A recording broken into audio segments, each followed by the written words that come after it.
Akal bulus di balik aturan agama. Shalom saudaraku yang dikasihi Tuhan.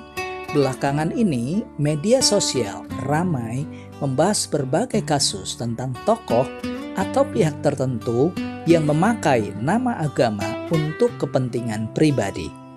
Ada yang memakai pengaruh rohani untuk memanipulasi orang lain. Ada juga yang membungkus kesalahan dengan simbol dan bahasa agama. Hal seperti ini sebenarnya saudara bukan hal yang baru. Di zaman Yakub pun anak-anak Yakub memakai aturan sunat, tanda perjanjian yang kudus dengan Tuhan, bukan untuk ketaatan tetapi untuk menjalankan tipu daya dan balas dendam. Dari bagian ini saudara kita belajar bahwa agama bisa dipakai manusia untuk tujuan yang salah jika hati tidak benar di hadapan Tuhan. Mari kita baca Kejadian 34 ayat 13-24. Lalu anak-anak Yakub menjawab Sikem dan Hemor ayahnya dengan tipu muslihat, karena Sikem telah mencemari Dina adik mereka itu. Berkatalah mereka kepada kedua orang itu, "Kami tidak dapat berbuat demikian, memberikan adik kami kepada seorang laki-laki yang tidak bersunat, sebab hal itu aib bagi kami. Hanyalah dengan syarat ini kami dapat menyetujui permintaanmu. Kamu harus sama seperti kami, yaitu setiap laki-laki di antara kamu harus disunat. Barulah kami akan memberikan gadis-gadis kami kepada kamu dan mengambil gadis-gadis kamu, maka kami akan tinggal padamu dan kita akan menjadi satu bangsa. Tetapi jika kamu tidak mendengarkan perkataan kami dan kamu tidak disunat, maka kami akan mengambil kembali anak itu lalu pergi." Lalu Hemor dan Sikem, anak Hemor, menyetujui usul mereka, dan orang muda itu tidak bertangguh melakukannya, sebab ia suka kepada anak Yakub. Lagi pula, ia seorang yang paling dihormati di antara seluruh kaum keluarganya. Lalu pergilah Hemor dan Sikem anaknya itu ke pintu gerbang kota mereka, dan mereka berbicara kepada penduduk kota itu, "Orang-orang itu mau hidup damai dengan kita. Biarlah mereka tinggal di negeri ini dan menjalaninya dengan bebas. Bukankah negeri ini cukup luas untuk mereka? Maka kita dapat mengambil gadis-gadis mereka menjadi istri kita, dan kita dapat memberikan gadis-gadis kita kepada mereka. Namun hanya dengan syarat ini orang-orang itu setuju tinggal bersama-sama dengan kita, sehingga kita menjadi satu bangsa, yaitu setiap laki-laki di antara kita harus disunat seperti mereka bersunat. Ternak mereka, harta benda mereka, dan segala hewan mereka. Bukankah semuanya itu akan menjadi milik kita? Hanya biarlah kita menyetujui permintaan mereka, sehingga mereka tetap tinggal pada kita." Maka usul Hemor dan Sikem anaknya itu didengarkan oleh semua orang yang datang berkumpul di pintu gerbang kota itu. Lalu disunatlah setiap laki-laki, yakni setiap orang dewasa di kota itu.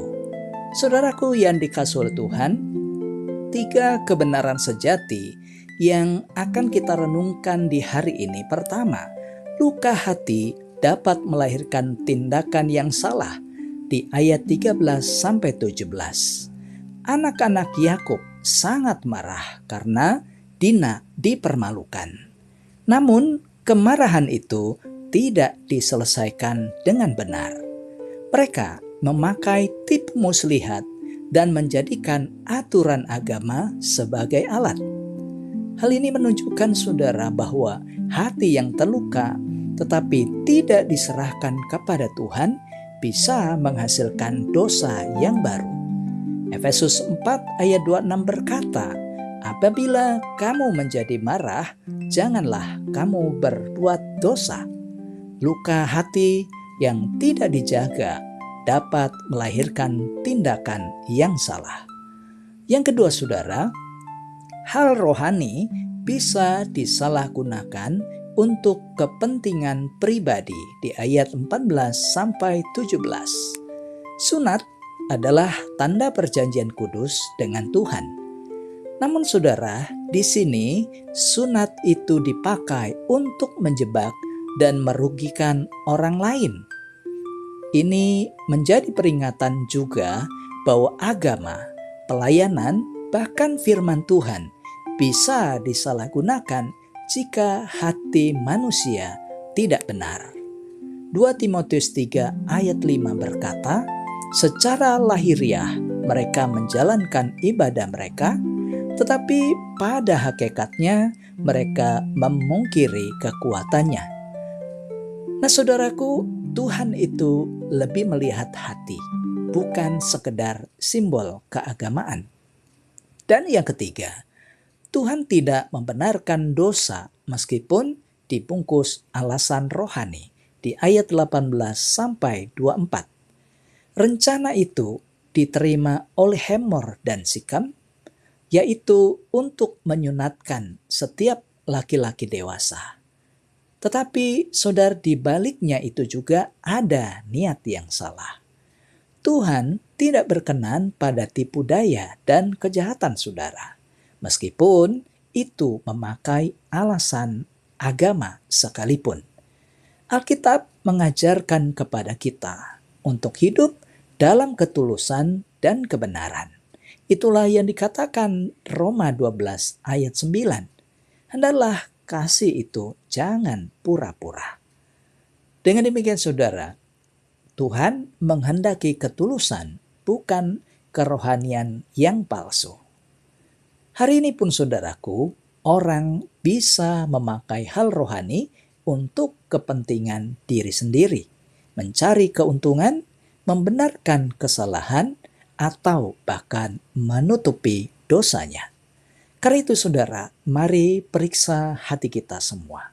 Jangan sampai ibadah, pelayanan, atau kata-kata rohani kita hanya menjadi topeng. Tuhan tidak hanya melihat apa yang kita lakukan, tetapi motif hati kita lah yang dilihat Tuhan. Karena itu saudara, hiduplah dengan ketulusan, bukan sekedar penampilan rohani belaka.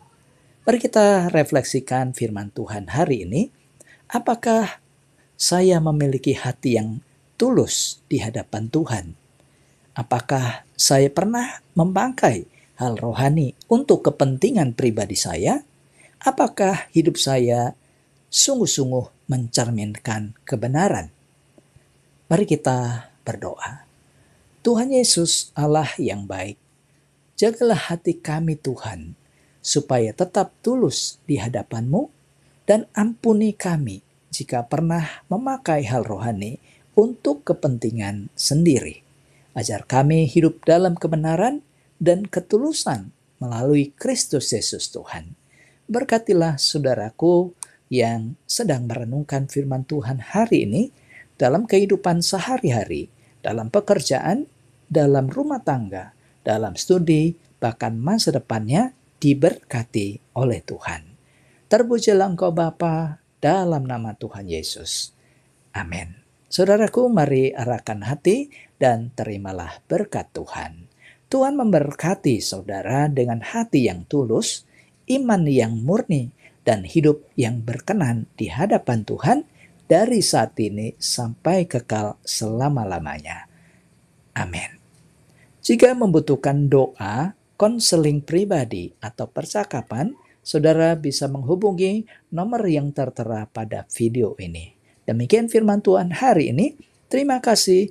Tuhan Yesus memberkati saudara dan sampai jumpa pada renungan SKS selanjutnya. Shalom.